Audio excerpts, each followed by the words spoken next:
दोस्तों नमस्कार। पढ़ाई पुरम के इस प्लेटफॉर्म पर आप सभी लोगों का स्वागत है। इस प्लेटफॉर्म पर सीसेट मेरे द्वारा ही पढ़ाया जा रहा है और इसी वजह से जो भी वीडियो सीसेट का आता है वो मैं लेकर आता हूँ। और आप लोग सोच रहे होइएगा कि ये फर्जी वीडियो बनाने का क्या मतलब है, पर इसमें से कोई भी वीडियो फर्जी नहीं है। जब आप सीसेट के एग्ज़ाम में परेशान हो रहे हैं, जब आपको यहाँ स्ट्रगल करना पड़ रहा है और स्ट्रगल करना पड़ रहा है सिर्फ 33% मार्क्स लाने के लिए, तो आपको पढ़ाई शुरू करने से पहले इस पेपर को, जो सीसेट का पेपर होता है ना, उसे डिकोड करने की आवश्यकता है। जब ये पेपर आपका डिकोड हो जाएगा तो उसके बाद आप निश्चित रूप से 33% छोड़िए, आप 40% नंबर ले आइएगा या उससे भी ज़्यादा नंबर लाने की स्थिति में रहिएगा। तो अब क्या क्या पढ़ना है जिससे ज़्यादा क्वेश्चन आ जाए और जो आसानी से हमसे बन भी जाए, जिसको बनाने के लिए कोई दिमाग लगाने की ज़रूरत नहीं है और बड़ा सिंपली बन जाए। तो देखिए, ऐसे जो क्वेश्चन पूछे जाते हैं जिसको आसान प्रवृत्ति का क्वेश्चन कहा जाता है, उसमें से एक क्वेश्चन पूछा जाता है अल्फ़ाबेट से। अल्फ़ाबेट से, ठीक है। अल्फ़ाबेट का मतलब क्या है? अंग्रेजी के ABCD करके टोटल 26 लेटर, ठीक है, XYZ तक, ठीक है। इसे ही अल्फ़ाबेट बोलते हैं। इसको जो है घुमा फिरा कर और फिर कोई सीरीज बनाया जाता है जिससे आपसे सवाल पूछ लिया जाएगा। तो ये सवाल आसान क्यों होता है? क्योंकि आपको नंबर याद कर लेना रहेगा। A के लिए 1, B के लिए 2, C के लिए 3, D के लिए 4, ऐसे ही X के लिए 24, Y के लिए 25 और Z के लिए 26। तो ये नंबर आप कैसे याद कीजिएगा? तो ये नंबर याद करने के लिए आपको ध्यान में रखना है EZOTY,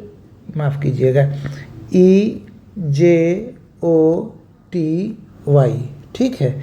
E का 5, J के लिए 10, O के लिए 15, T के लिए 20, Y के लिए 25। 5, 10, 15, 20, 25, EZOTY का वैल्यू हो गया 5, 10, 15, 20, 25। ये इससे आप अंदाज़ा लगा के आगे पीछे का नंबर निकाल सकते हैं। जैसे कि आपसे सपोज कीजिए पूछ ले R का वैल्यू क्या होगा, तो आपको पता है कि R O के बाद है, T से पहले है, ठीक है। तो O 15 है तो P 16 हो जाएगा, Q 17 हो जाएगा और R 18 हो जाएगा। ये है, आप ये सब भूल जाते हैं। सपोज कीजिए एग्जाम में आप ये सब भी भूल जाइएगा, तो फिर आप क्या कीजिएगा, रफ वर्क जो रहेगा उसमें ABCDEFGH करके XYZ तक लिख लीजिएगा और सामने में 1 2 3 4 कट लीजिएगा। तो इससे आपको नंबर निकालने में कहीं कोई दिक्कत नहीं होगी।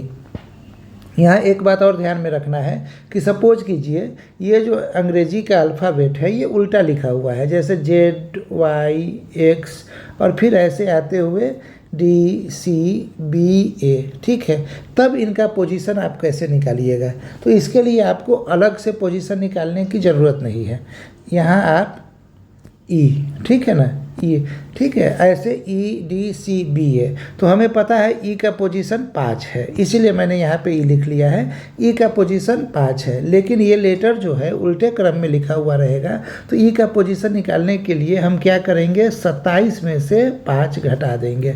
तो 27 में से 5 घटने पे क्या आएगा, 22 आएगा। तो यही E का पोजीशन हो जाएगा। अब आप खुद ही देख लीजिए, ये क्या है, A सबसे लास्ट में है यानी 26, उससे पहले B 25, उससे पहले C 24, उससे पहले D 23, उससे पहले E 22, तो ये 22 आ गया। तो इस प्रकार से अल्फ़ाबेट से संबंधित जो प्रश्न होगा वो आप लोग सीखेंगे और ये प्रश्न बेहद आसान होता है और इससे हर एक वर्ष, प्रत्येक वर्ष 1 से 2 प्रश्न पूछे ही जाते हैं। 1 से 2 क्वेश्चन यहाँ से पूछा जाता है जो आप आराम से बना लीजिएगा। अब एक बड़ा ही इम्पोर्टेंट टॉपिक है नंबर सिस्टम। ये मैं ऐसे टॉपिक सबका नाम बता रहा हूँ जो आप सब लोगों को निश्चित रूप से पढ़ना है सीसेट क्वालिफाई करने के लिए। तो एक तो आपने अल्फ़ाबेट पढ़ लिया, अब 2 नंबर पे है ये नंबर सिस्टम। ये बड़ा ही लंबा टॉपिक है, ये कोई आसान छोटा सा टॉपिक नहीं है, लेकिन इससे जो सवाल पूछा जाता है ना उसकी संख्या बहुत ज़्यादा होती है। 6 से ज़्यादा ही मान के चलिए, 6, 7, 8, कभी कभी 10-10 सवाल सिर्फ नंबर सिस्टम से पूछ लिया जाएगा। और यहाँ जो सवाल सब होता है वो बड़े आसान सवाल होते हैं। जैसे कि आप देखिएगा प्रीवियस ईयर क्वेश्चन, तो आपको यूनिट डिजिट पे कौन सा अंक आएगा ये निकालने के लिए बोला जाएगा। मैं एक एग्जांपल से समझाता हूँ कि 102 का पावर 203, 102 का पावर 203, इसमें यूनिट प्लेस पे क्या आएगा, यही आपसे पूछा जाएगा। तो ये सब सवाल कितना आसान है जो आप देखिए, जब भी ऐसा सवाल होगा ना, जब यूनिट डिजिट निकालना हो तो आप बेस में कितना भी नंबर दिया हो बड़ा, आप बेस का जो यूनिट प्लेस है उसको आप पकड़ लीजिए। तो ये 2 आपने पकड़ लिया, तो आप इस पूरे को लिख दीजिए 2 का पावर 203। अब आप सब लोग पढ़े होइएगा कि 2 का पावर प्रत्येक 4 के बाद रिपीट होता है। जैसे 2 का पावर 1 इज इक्वल टू 2, 2 का पावर 2 इज इक्वल टू 4, 2 का पावर 3 इज इक्वल टू 8, 2 का पावर 4 इज इक्वल टू 16, 16 का 6। अब ये 4 के बाद रिपीट होने लगेगा। 2 का पावर 5 इज इक्वल टू 32 का 2, 2 का पावर 6 इज इक्वल टू 64 का 4। देखिए 2 2 4 4 रिपीट हो रहा है, ऐसे ही ये 8 का 8 रिपीट होगा, 6 का फिर से 6 रिपीट होगा। तो जब भी 4 पे रिपीट हो रहा है ना, तो हम क्या करेंगे कि ये जो पावर दिया हुआ है उसको 4 से भाग देंगे, और 4 से भाग देने के बाद जो रिमाइंडर आएगा ना, उस रिमाइंडर को इस पावर से रिप्लेस कर देंगे। जैसे जब आप 203 को 4 से भाग दीजिएगा तो फाइनली आप भाग देने पे पता चलेगा कि आपको रिमाइंडर 3 आया है। तो अब आप इस पूरे को 3 से रिप्लेस कर दीजिए, ठीक है। अब ये जो टोटल क्या था 102 का पावर 203, इसको आपको रिप्लेस करके बनाना है 2 का पावर 3। 2 के पावर 3 का वैल्यू क्या होता है 8, तो ये आपका उत्तर हो गया 8। 2 के पावर 3 का वैल्यू 8। तो ऐसा जो भी सवाल आएगा ये 102 का पावर 203, 102 का पावर 203, उसमें इकाई स्थान पे 8 आएगा। तो ये बड़ा ही आसान सवाल है, और एक सवाल आपने बना लिया तो आपके 2.5 मार्क्स आ गए, ठीक है। तो इस प्रकार से आपको चीज़ों को सीखना है। जैसे कि नंबर सिस्टम में और क्या क्या चीज़ें हमें पढ़नी रहेगी, तो नंबर सिस्टम में हमें पढ़ना रहेगा फैक्टर्स, ठीक है, फैक्टर्स पढ़ना रहेगा। इसके बाद फैक्टोरियल्स पढ़ना रहेगा, फैक्टोरियल पढ़ना रहेगा। इसके बाद डिविजिबिलिटी रूल पढ़ना रहेगा, डिविजिबिलिटी रूल पढ़ना रहेगा। इसके बाद यूनिट प्लेस के साथ साथ टेंस प्लेस के डिजिट को भी निकालना सीखेंगे हम लोग। तो ये सारे चीज़ हम लोगों को पढ़ना है कहाँ पे, ये सब चीज़ हम लोगों को पढ़ना है नंबर सिस्टम में, ठीक है। इसके अलावा कुछ और भी प्रश्न नंबर सिस्टम से पूछे जाएंगे जो हम लोग क्लास में डिस्कस करेंगे। तो इस प्रकार से आपने 2 चीज़ों को देख लिया। 2 चीज़ें क्या क्या देखे, तो पहला आपने देखा, दूसरा आपने देखा नंबर सिस्टम, ठीक है। अब आगे बढ़ते हैं और देखते हैं कि तीसरा क्या हमें पढ़ना चाहिए।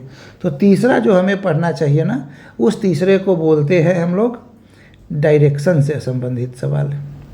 सोचिए डायरेक्शन कितना आसान है, डायरेक्शन कितना आसान है।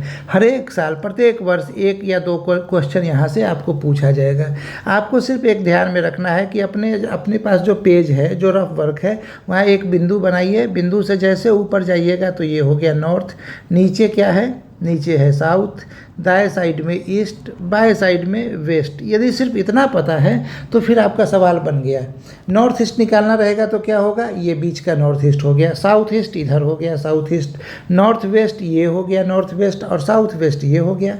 अब आपको सवाल बोला जाएगा कि कोई ABCD या राम रहीम कुछ भी नाम दे देगा, और वो नॉर्थ में 2 किलोमीटर चलता है, फिर राइट मुड़ता है। तो जैसे जैसे वो बोलेगा ना, आप अपने आप को उस पोजीशन में इमेजिन कीजिएगा और वहाँ से अपने राइट और लेफ्ट चलते जाइएगा।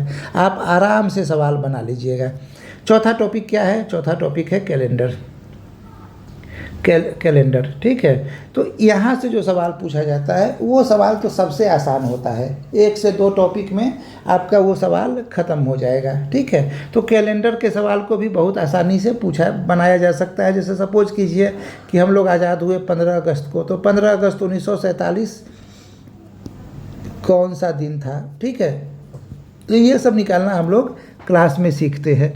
तो ये सब छोटी छोटी चीज़ें हम लोगों को सीखनी है। और अभी जो हमने 4 टॉपिक बताया, सिर्फ इस 4 टॉपिक से जो प्रश्न आप लोगों से पूछा जाएगा, उस प्रश्न की संख्या किसी भी परिस्थिति में 15 से कम नहीं होगी, ठीक है ना। इसमें किसी भी अल्फ़ाबेट, अल्फ़ाबेट के बाद नंबर सिस्टम के बाद डायरेक्शन और कैलेंडर। इस 4 टॉपिक से 15 क्वेश्चन आपके बन जाएंगे और चारों टॉपिक इतने आसान हैं कि आप धीरे धीरे करके भी सीखिएगा। तो सपोज कीजिए 15 क्लास लग जाएगा, तो 15 क्लास में आपका 15 क्वेश्चन का टेंशन तो दूर हो गया, और जब 15 क्वेश्चन का टेंशन दूर हो जाएगा ना, तो बाकी चीज़ें तो कॉम्प्रिहेंशन से कर लीजिएगा।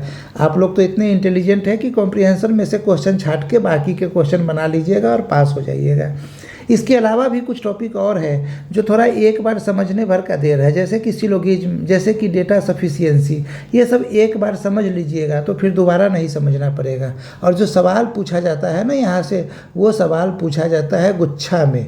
जैसे सिलोगिज्म से जिस साल सवाल पूछा जाएगा 4-5 सवाल रहेगा, डेटा सफिशिएंसी से पूछा जाएगा तो 7-8 सवाल पूछा जाएगा। तो वो सारी चीज़ें हम लोग आराम से करने की स्थिति में रहेंगे। नंबर सिस्टम के अंतर्गत ही परमुटेशन कम्बिनेशन के बहुत सारे पार्ट को हम लोग पढ़ लेते हैं, तो इस वजह से वो सारी चीज़ें भी आसानी से क्लियर हो जाती है। तो ये हमने सिलेबस पे डिस्कस किया। आप लोग यदि बिगिनर है या आप लोग यूपीएससी की तैयारी कर रहे हैं और प्री जो है वो आप लोगों का रुक जा रहा है, क्यों रुक जा रहा है? तो सिर्फ और सिर्फ सीसेट की वजह से। तो जो स्ट्रेटजी मैंने डिस्कस किया वो स्ट्रेटजी पे आप लोग काम कीजिए, या थंबनेल पे जो नंबर दिया गया है उस नंबर पे कांटेक्ट आप कर सकते हैं मेरे क्लास के लिए। आप मेरे क्लास के लिए मेरे नंबर 4x9295819 पे भी कांटेक्ट करके जानकारी ले सकते हैं। धन्यवाद।